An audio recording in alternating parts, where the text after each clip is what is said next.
ओम नमस्ते। जिस तरह हरा चश्मा चढ़ा लेने से चारों ओर हरा ही हरा दिखाई देता है और लाल चश्मा चढ़ा लेने से लाल ही लाल दिखाई देता है, वैसे ही संसार की विभिन्नता मनुष्य के दृष्टिकोण का ही परिणाम है। एक आदमी कोई चीज़ फेंक देता है तो वो दूसरे पशु के लिए आहार बन जाती है और मनुष्य के लिए वो कचरे के सिवा और कुछ नहीं बचती। एक पेड़ को बढ़ता देखकर एक माली ये सोचेगा कि इसमें क्या क्या काम का सामान बनेगा। एक दार्शनिक विश्व चेतना और जड़ के सम्मिलित सौंदर्य को देखकर खिल उठेगा। मनुष्य का जैसा दृष्टिकोण होता है वो दूसरे के प्रति जैसा सोचता है उसी के अनुसार उसके विचार होते हैं और इनके फलस्वरूप वैसा ही वातावरण वो परिस्थितियाँ वो प्राप्त कर लेता है। जैसा कि आपने द सीक्रेट नामक किताब में पढ़ा होगा या सुना होगा कि मनुष्य अपनी परिस्थितियाँ खुद आकर्षित करता है। जिस तरह के विचार मनुष्य के होते हैं, जिस तरह की सोच वो दूसरे के प्रति रखता है, उसी प्रकार के व्यक्ति, उसी प्रकार की परिस्थितियाँ उसके सामने आती है। जो व्यक्ति दूसरों के दोष दर्शन नुक्ताचीनी करने वाला होता है वो जहाँ भी जाता है उसे अच्छाई नज़र नहीं आती, लोगों से उनकी नहीं बनती।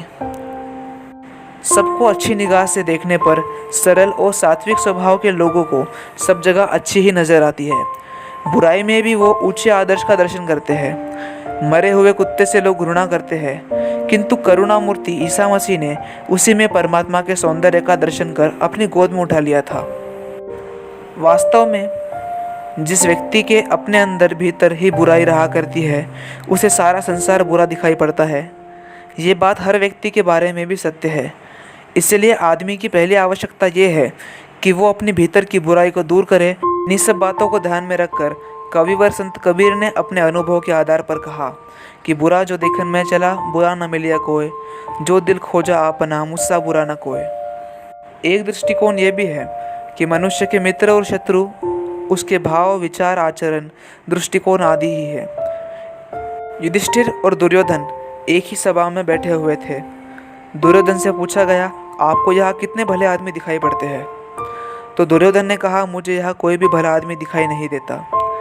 यही प्रश्न जब युधिष्ठिर से पूछा गया तो उन्होंने कहा, मुझे यहाँ सब भले ही भले दिखाई देते हैं, बुरा तो कोई नज़र ही नहीं आता। इसी का अर्थ ये है कि जैसा मनुष्य स्वयं होगा वैसा ही वो बाहर देखेगा। ऊपर्युक्त कथन की पुष्टि के लिए इसी संबंध में रामायण की एक चौपाई बिल्कुल सटीक बैठती है। जाकी रही भावना जैसी, प्रभु मूर्ति देखी तीन तैसी। हम सुधरे, हमारा दृष्टिकोण सुधरे तो दूसरों का सुधार होना भी कठिन नहीं रह जाता। दूसरों को सुधारने के पूर्व हमें अपने को सुधारने की बात सोचनी चाहिए। दूसरे की सज्जनता की आशा करने से पूर्व हमें अपने आप को सज्जन बनाना चाहिए। दूसरों की दुर्बलताओं पर एकदम आग बबूला हो उठने से अच्छा ये है कि हमें अपने भीतर कितने दोष दुर्गुण पड़े हैं उन पर ध्यान देना चाहिए।